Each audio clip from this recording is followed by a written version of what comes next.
Are you seeing signs of inflation beginning to increase? We're seeing very substantial inflation. It's very interesting. We're raising prices. People are raising prices to us. It's being accepted. I mean, it's not, take home building. I mean, the cost of, we've got 9 home builders in addition to our manufactured housing thing and operation, which is the largest in the country. So we really do a lot of housing.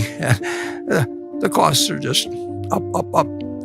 Steel costs, just every day, they're going up. And there hasn't yet been, because the wage stuff follows. I mean, if the UAW writes a 3-year contract, we got a 3-year contract. But if you're buying steel at General Motors or someplace, you're paying more every day. So it's an economy really, it's red hot. I mean, and we weren't expecting it. I mean, all our companies, when they thought when we're allowed to go back to work, at our various operations, we closed the furniture stores. I mentioned, they were closed for 6 weeks or so on average, and they didn't know what was going to happen when they opened. And they can't stop people from buying things, and we can't deliver them. But they say, well, that's okay because nobody else can deliver them either, and we'll wait for 3 months or something. So the backlog grows, and then we thought it would end when the $600 payments ended, and I think around August of last year. It just kept going, and it keeps going, and it keeps going, and it keeps going. And I get the figures every week. I call, Bumpkin calls me, and we go over day by day what happened at 3 different stores in Chicago and Kansas City and Dallas, and it just won't stop. People have money in their pocket, and they pay higher prices. And when carpet prices go up in a month or two, we announced a price increase for our costs are going up. Supply chains all screwed up, for all kinds of people. But it's almost a buying frenzy, except certain areas you can't buy yet. You really can't buy international air travel, and so the money is being diverted from a piece of the economy into the rest, and everybody's got more cash in their pocket than except for. Meanwhile, it's a terrible situation for a percentage of the people. This suit, I haven't worn a suit, for a year practically, and that means that the dry cleaner nurse just went out of business. I mean, and nobody's bringing in suits to get dry cleaned, and nobody's bringing in white shirts. The place where my wife goes, the small business person, if you didn't have takeout and delivery services for restaurants, you got killed. On the other hand, if you've got takeout facilities, you've done, same source sales of Dairy Queen are up a whole lot, and they adapted. But it is not a price-sensitive economy right now in the least. And I don't know exactly how when it shows up in different price indices, but there's more inflation going on quite a bit more inflation going on than people would have anticipated just 6 months ago or thereabouts. Yeah, and there's one very intelligent man who thinks it's dangerous.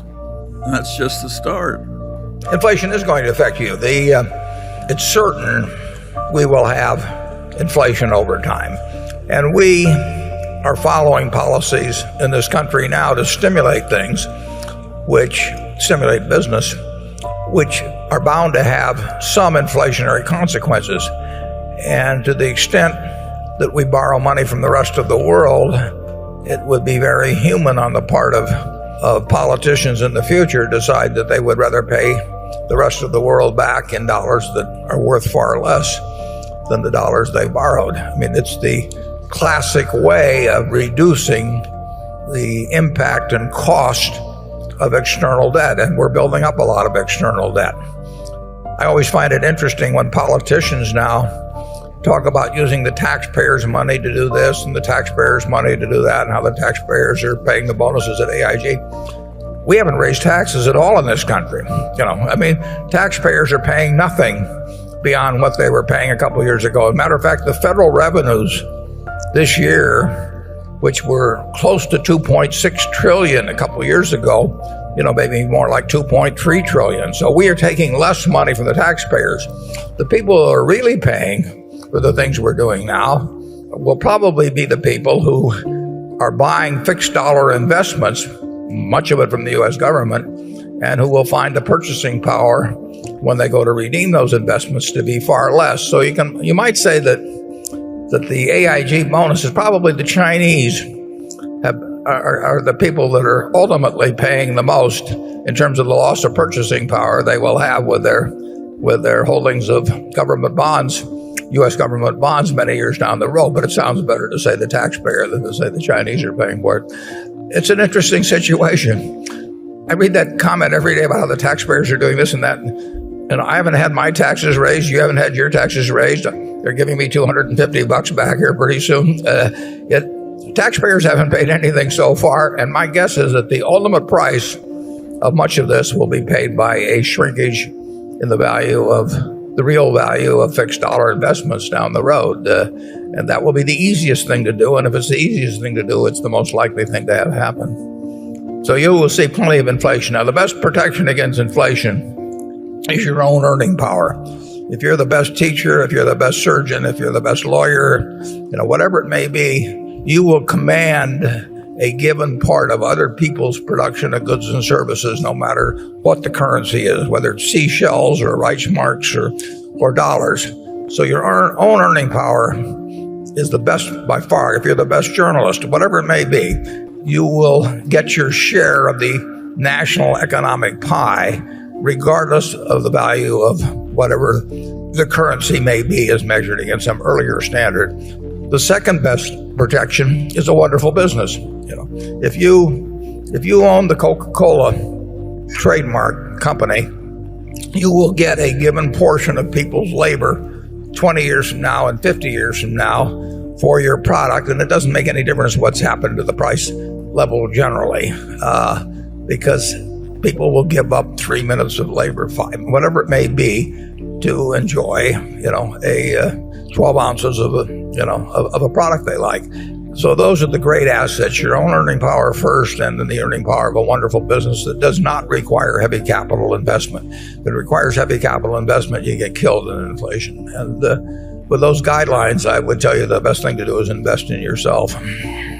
Yes, the young man should become a brain surgeon and invest in Coca-Cola instead of government bonds. If you discount it back, and you're discounting at present interest rates, stocks are very, very cheap. Now the question is what interest rates do over time. But there's a view of what interest rates will be based in the yield curve out to 30 years and so on. It's a fascinating time. We've never really seen what shoveling money in on the basis that we're doing it on a fiscal basis while following a monetary policy of something close to zero interest rates. And it is enormously pleasant. But in economics, there's one thing always to remember. You can never do one thing. You always have to say, and then what? And we are sending out huge sums. I mean, the President said it on Wednesday, 85% of the people we're going to get a $1,400 check, or 85%. And a couple of years ago, we were saying 40% of the people never could come up with $400 of cash. So we've got 85% of the people getting those sums. And so far, we've had no unpleasant consequences from it. I mean, people feel better. The people who get the money feel better. And people who are lending money don't feel very good. But it causes stocks to go up. It causes business to flourish. It causes an electorate to be happy. And we'll see if it causes anything else. And if it doesn't cause anything else, you can count on it continuing in a very big way. But there are consequences to everything in economics. But that is why the Googles and the Apples, when we don't own Google, we don't own Microsoft, but they are incredible companies in terms of what they earn on capital. They don't require a lot of capital, and they gush out more money. And if you're trying to find bonds that gush out more money from the federal government, we got $100 billion that's gushing out, like, $30 or $40 million a year, or whatever it may be, depending on the short-term rates. So that puts the pressure on, which is exactly, of course, what the monetary authorities want done. I mean, they're pushing the economy and they're doing it in Europe, even more extreme. And they're pushing, and we're aiding it with fiscal policy, and people feel good, and people have become numb to numbers. Trillions don't mean anything to anybody. And $1,400 does mean something to them. So we'll see where it all leads, but Charlie and I consider it the most interesting movie by far we've ever seen in terms of economics, don't we, Charlie? Yes, and the professional economists, of course, have been very surprised by what's happened.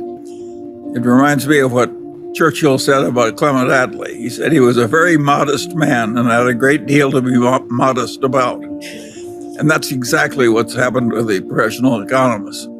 They were so confident about everything. And it turns out the world is more complicated than they thought. Keynes said it many years ago that it's an invisible tax that only one man in a million really understands. And it's a tax on people that have had faith in their currency that the government's issued. The best protection, the best investment against inflation is to improve your own earning power, your own talents. Very few people maximize their talents. And if you increase your talents, they can't tax it while you're doing it. They can't take it away from you. So if you become more useful in your activities, your profession, doctor, lawyer, whatever it may be, that is the best protection against a currency that might decline at a rapid rate. And the best investment, passive investment, I think, is a good business.